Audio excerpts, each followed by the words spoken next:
Рамзан Ахматович, я прошу вас, заберите его обратно в клуб, закройте его там на территории Чечни, и тогда он не натворит более серьезных дел, которые он сейчас делает.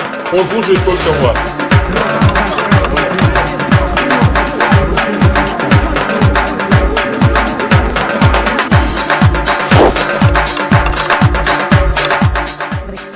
Боже мой, ну и Толик у нас, то воров, то собак.